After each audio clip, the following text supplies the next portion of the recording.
Hello and welcome to Conference Showcase. I'm your host, Gary Leland, bringing you yet another episode from a clinic I've attended. Now, if you found my show on Facebook, YouTube, MySpace, wherever, please check out my website at conferenceshowcase.com. That is the place to find all the videos that I'm going to record and edit from all the conferences I'm going to attend. If you're enjoying the show at all, please tell your friends about conferenceshowcase.com. Now, on this episode, I'm bringing you a session from Podcamp Dallas that was held in October of 2012, almost a year ago. Better late than never, right? If you're not familiar with Podcamp Dallas, you really need to check out their website at podcampdallas.com. On this episode, I'm bringing you a session with Mark Zamora titled Designing Your Visual Branding. Let's watch it now. All right, everybody. How are we doing today? Last talk of the day, right? Yeah. Golly, your brains must be hurting from all the information that you have absorbed today. So today we are talking about designing your visual branding, because that kind of crap is important, I guess, right? So, yes, and we'll get to that here in a bit. So kind of an overview about what I will be talking about. I'll give you a bunch of design tips, and we'll focus on new media and podcasts, because this is Podcamp after all. But I want you to know that these are universal tips, and if you ever feel creative and you want to design, you'll be able to apply the stuff that I teach you here to whatever you're doing. And we're actually starting with logo design, which will make sense by the end of this, I promise. But I'm going to walk you through my process of logo design and how that affects your visual branding later. And reason number one is because I always get the question, and you can't see because it's very small, I always get asked, do you have any tips on logo design? Here's one from the 6th of October, which was not that long ago, just to prove to you that I always get it. Hey, how's it going? Just a quick question, any tips on making a logo? So you didn't make that? I did not make that. That's legitimately in my direct messages. And yeah, let's get started. But before we start, I want to make sure you're wide awake because this is important information. So here's a little brain puzzle, and nobody else did this, so I feel pretty cool. This is our box, and in the middle of our box is an idea. And we want to get our idea out of the box. 3 points. 3 points. Oh, I see what you're doing. Sports reference. Got it. How do we move 2 of these sticks and keep the exact same shape of our shovel here, but get the idea out of the box? Anybody? Wait, how do we what? You could only move 2 sticks, but the shape, see how it's this kind of like goalpost? You move the bottom ones to the top. Who decides Flip it on upside that? down. No, it's still, if you just go like this, it's still inside the box. Move this side one down. Side ones down? Side one's down. Yeah, then this side up. And it's not really a shovel You anymore. gotta keep the same shape though. You guys keep the same shape. Yes. You can move like the right over to the left and move the bottom over. No, you flip the T over the. I still say 3 points. Okay, so we're kind of thinking about it. Can you guys see it? Anybody? I think you're on the right track here. Let's show you. Step 1 is move that one there, Yeah. and step 2 is move that one there. And we still. Okay, yeah, I think you guys are starting to get That's it. what I was saying. 3 points, Mark. 3 points. I didn't say anything, but I thought it. Yes. And we're on the same page. So now our idea is out of the box, and now we can start. Not really. Before we start designing, step number 1 is be open-minded. And this especially comes in handy when you're working in groups or, media production company or whatever. Feel free to be open to critique and opinions and work as a team, because you can't do anything if you're not working as a team and getting feedback. And if somebody says, hey, that brain puzzle you did sucked, I will take that into consideration and I will do something better next time. And here's a cool little quote from Leo Burnett. Curiosity about life and all of its aspects, I think, is still the secret of great creative people. Step number 2, believe in yourself. I always hear people say, I'm not a designer, I'm not creative, I'm not an artist.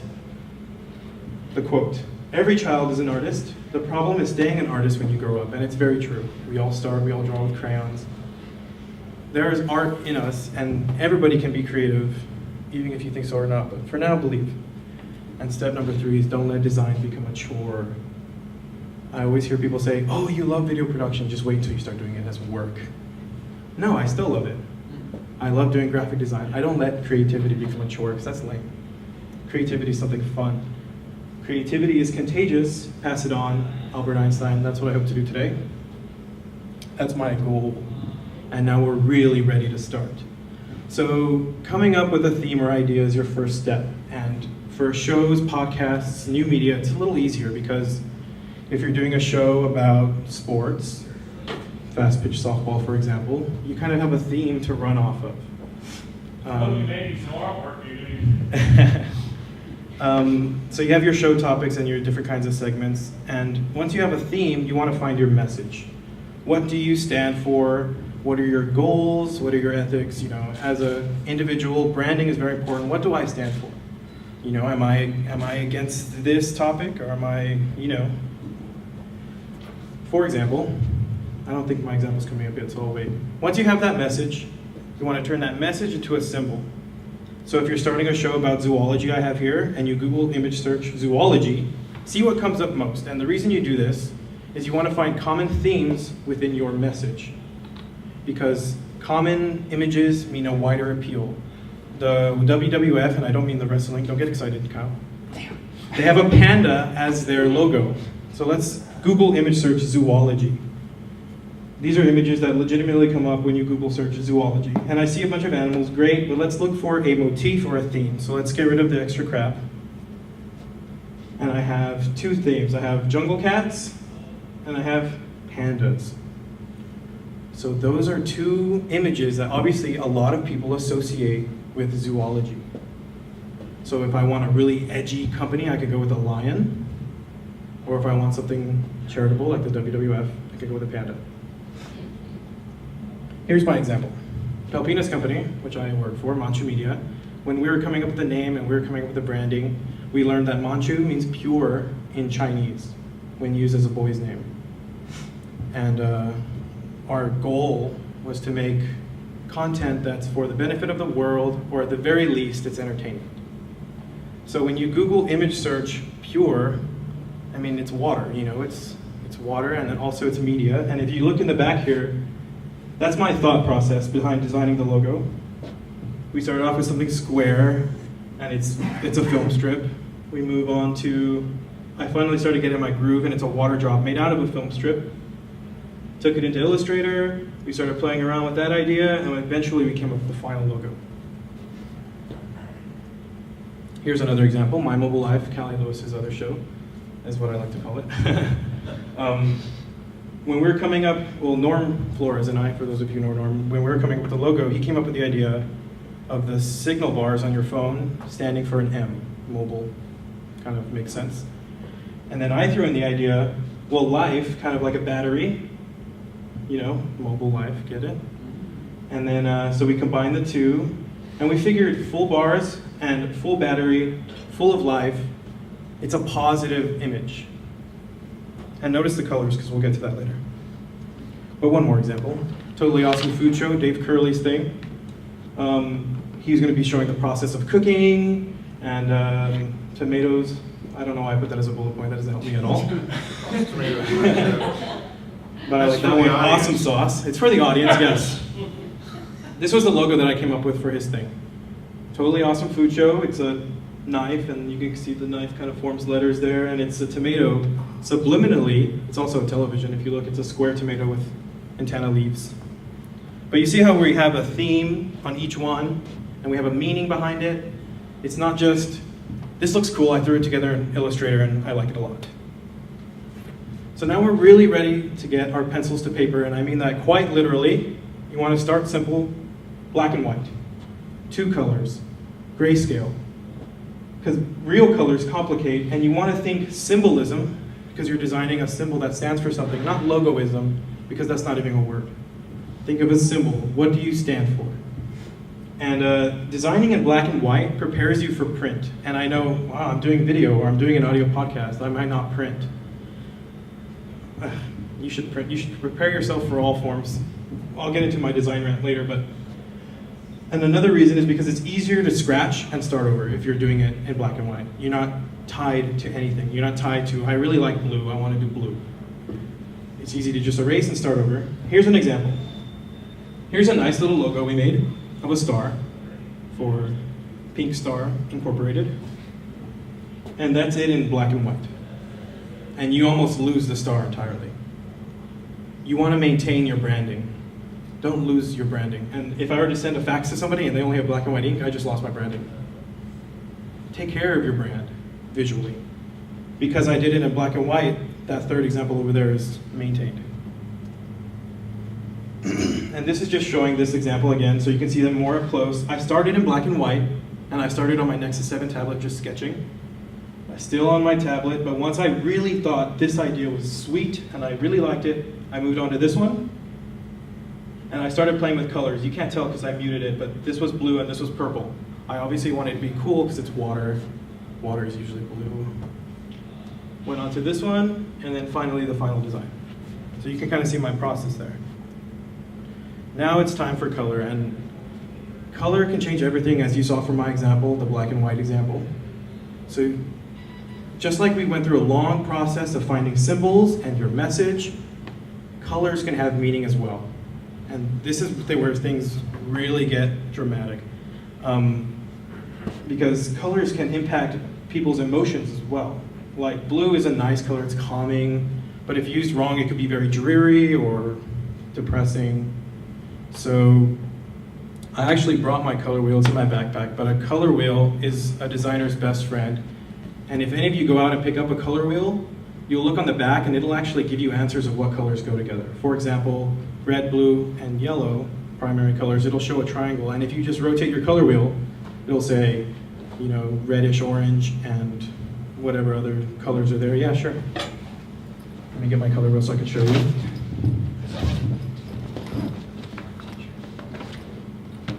This stuff is important, Kyle. Here's my color wheel. I legitimately have a physical color wheel. You can also Google it, but this one has all the answers in the back right there. Primary colors, and it can also show you complements, which is, as you can see, for the Manchu Media logo, I stuck in that range right there. For mobile life, you can see I stuck in this range. For example, another show everybody's familiar with, Geek Beat. It kind of sticks to the rules, it kind of breaks them, but whatever. Teal and orange, that's their color scheme. But the point is that colors make a huge, huge difference when you're designing. And your color should mean something. And if you're having trouble coming up with color schemes, there's this cool website, colorlovers.com, spelled like a foreigner, color, just so you're aware. So why do we start with logos? I'm sure you're all thinking, okay, I kind of have an idea of how I can design a logo now. But a logo can be the core to your entire aesthetic. And again, using Manchu Media as an example, is as a creative, I put the words here, creativity spring pad. So once we had the logo designed, we had the symbolism, we had the font style, it was sans serif, we had blue, we have our website. I want to make sure you guys can see over there. We have our Facebook page, we have our Twitter page, we have our business cards, and we even do an electronic magazine where those of you who are not taking notes can go and read and pretty much get the gist of my lecture all over again. But as you can see, looking at this, everything goes together visually. Everything's blue, everything looks like it's part of a family. And that's what I mean by maintaining your branding. Like today, earlier, I learned that they have a podcast called Nerd Absurd, right? Yeah. And their theme and motif is kind of like weird, nerdy visuals, right? Yeah. And it looks cool. It looks like it all belongs together, and that's good visual branding management. So that's about it, really. Any questions at all about visual branding, graphic design, anything? Yes, Matt. Do you have a preference on starting with shapes and kind of circles and that type of stuff versus text? And what's your thought on adding text and using different fonts and stuff? Okay, so in my eyes, and this might not apply to everybody, texts are shapes. So if we were to go back, you'll see that our logo has an M in it. And if you didn't see it, now you do, hopefully. M for Manchu and M for media, obviously. I don't differentiate between the two, so it just depends on what I'm creating. sometimes when I'm creating a logo, I will use different types of built-in fonts to give me inspiration for what I want the final logo to look like, and I'll build the shapes from there so they're more thematic. Like, for example, Fast Pitch has really strong, bold, fast-looking letters. That's a good logo design because it feels fast. You know, but I don't treat them differently. As long as it's readable is what you want to go for. Yes? So I have a question. I absolutely love Comic Sans, and I just want to know your Oh, come on. Nobody loves Comic Sans. I love Comic Sans. It's a beautiful font. Yes. Hold on, he was first, Jay.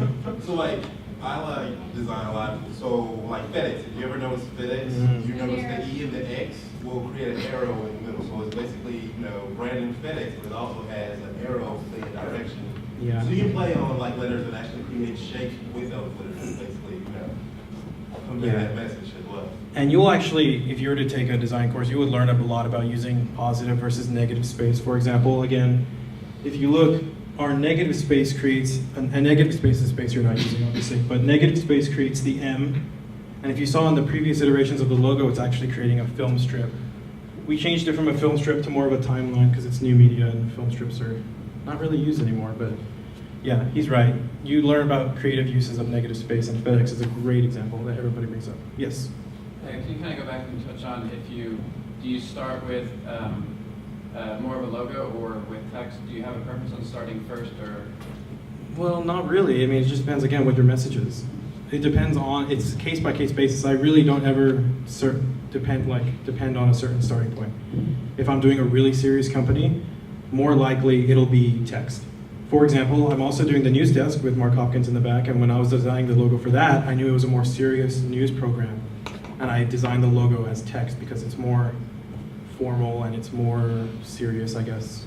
Yes, Mark? What if you're colorblind? Just go with it. If you're colorblind, because if you're colorblind, your red is just different from my red, so whatever. If you got it flaunted is what certain people always say, right? Yes, sir.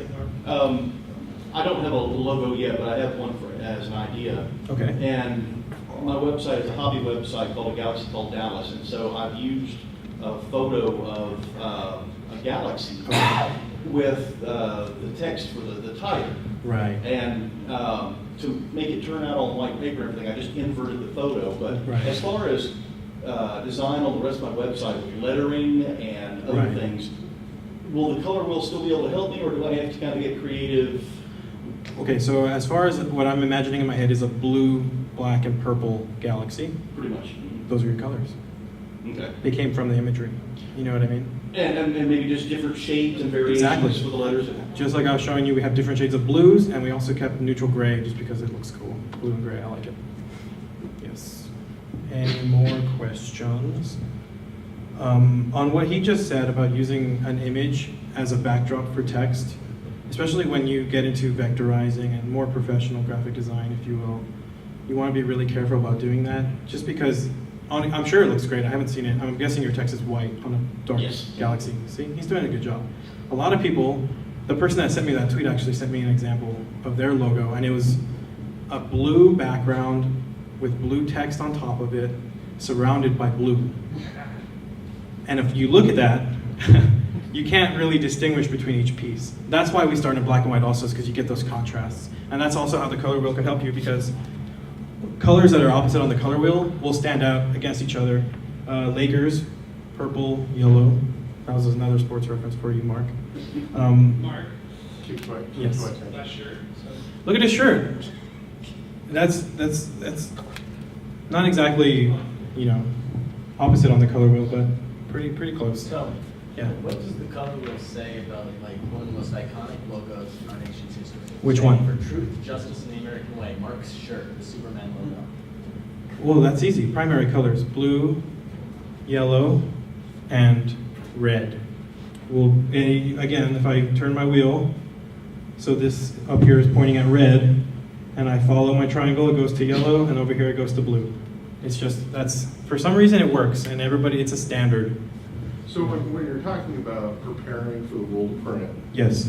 You're talking about preparing for the roll to print. You're talking about, like, for instance, if you have to go and get hats made, Yeah. but But the difference is if you do a 2-color hat or compared to a 4-color hat, Yeah. you're looking at Price. price. Yeah, you pay per color, really. So if you prepare for print, you're going to save money in the long run. That's right. That's also true. If you prepare for print and you create more of a symbol and you create a really good logo that works in black and white, then you'll be good. You can print all kinds of cheap T-shirts and make more, spend less. And if you keep your colors limited, the amount of colors, you're going to be saving money on printing and that sort of thing. Yep, exactly. That's exactly right. Mark got it. So, It was the brain puzzle, I'm telling you. I actually have like a real question now. Okay, thank you. Comic Sans. No. So, my real question is, print is CMYK, right? That's correct. Traditional print. That's correct. Web is mostly, well, actually exclusively RGB. That's right. What do you do when you design a non-vector? You're in Photoshop, you're not building a vector, you're not building something that's easily convertible. And you have to convert it from RGB to CMYK. How do you maintain consistency? Why are you not designing a vector? Just Because I do photo manipulations. Oh, okay. Okay, this is a tricky question, not for a basic design presentation. Okay. And the answer to that is that I can ask you later. your color space in Photoshop has to be, there are different color spaces in Photoshop, and you can, it's really, I want to answer it so it's watered down, but that's a hard thing to Yeah, water down. you can answer me later. Like, Yeah. if you didn't know, I'm a color nerd. Yes, he is. And so I'm prepared for a very in-depth answer. Yes. Any other questions? Email you a 5-page dissertation. No questions. So one more final, oh, do you? Oh, okay. So just, again, the overall idea of my presentation was that who's thinking about creating a show, starting a show? Anybody? Okay, when you're creating things, keep in mind your visual branding, because this is the main point, and it applies to everything everybody said all day, is that you only get one first impression, because after that it's not a first impression anymore.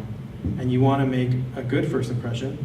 So if I go to, for example, again, Mantra Media's website, and I see a nice, clean presentation that everything looks unified and something just feels right. So when you're designing and when you're starting something, don't have a green logo and then all your text be red on your website. It just, keep your branding unified and make a good first impression on anything you create. And what's the adult rating on this broadcast? Can I show a video really quick? What? Yes. Can I use excessive use of the F word? Yes, you have permission. Please. Tucker, I don't like to swear words. Get the children out of the room. How many times did I swear in that presentation? I'm curious, since he's asking. Kyle, I did kick out. out of the room. I'm assuming like 30 plus. Okay. Yeah, this is great. Yeah. So this video kind of went sort of viral the other day. You don't want to make it full screen. Yeah. Don't want to? Well, make it Oh, full yeah. screen. Show your pants, Kyle. What? Whoa. Gigantic warning. Yeah, warning, this video curses a fucking lot. It's like,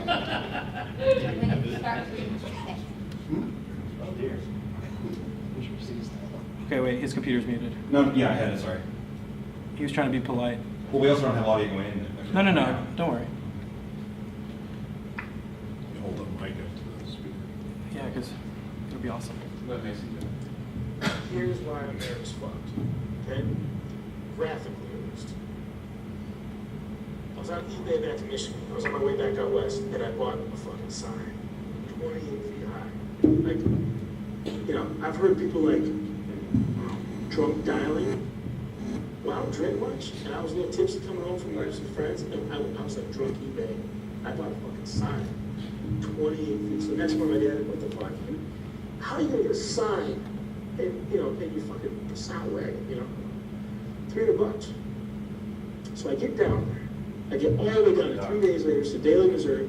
I hired the local sign company to help me get this thing down. They got fucking some kind of a welding torch to get it down. So they get the thing down.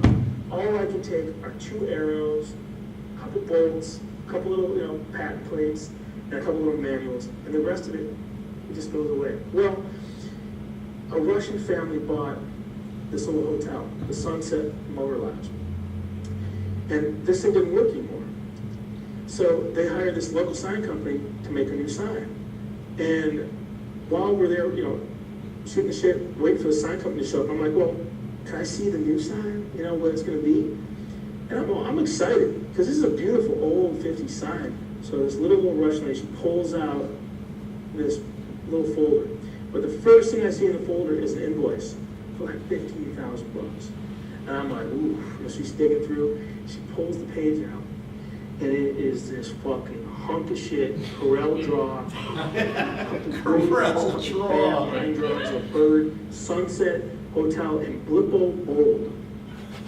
Blippo was a lecture set. Made fucking like 74 or 72 or 78 or whatever.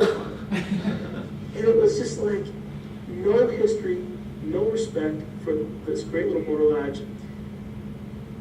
I wanted to go right to that sign company and just fucking rip that kid's head off and just say, how can you charge that kind of money for garbage like that? You didn't spend the time, you did it probably in an hour.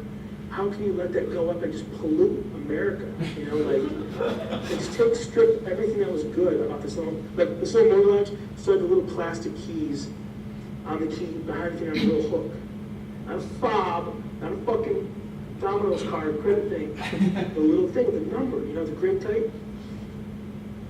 They stripped it of that, and I was like in tears leaving there, because it's not Sedalia, it's everywhere in America, and I don't want to see our culture pump that shit out. So fuck it, we're gonna take it back. Maybe so long with just that's a good question. So yeah, whoa, that's the gist of it. Let's take America back, because right now it's fucked graphically. Okay? Take your design seriously, watch your brand, and I think we'll all get along just fine. No Comic Sans. No Comic Sans, Mason. Hey, it's an amazing font. And this microphone works just fine. Welcome back. I hope you enjoyed this week's session. Make sure and check back for future video sessions from Podcamp Dallas, as well as other sessions that I attend. Now, before I go, I want to share something with you. I really am kind of excited about this. I've started an e-magazine for the iPad. It's really doing great. Now, I have no background in publishing at all, but I found it a snap. Now, if you've ever thought that you'd like to publish an e-magazine, but you really don't know how to do it or where to go, you may want to visit Madcast. That's the service I use to create my magazine. Like I said, it's easy. Actually, it's almost foolproof. You can see for yourself, though, at madcast.fastpitch.tv. That's my affiliate code, of course. But that's all for today. So until the next episode, this is your host, Gary Leland, saying goodbye, and thanks for watching.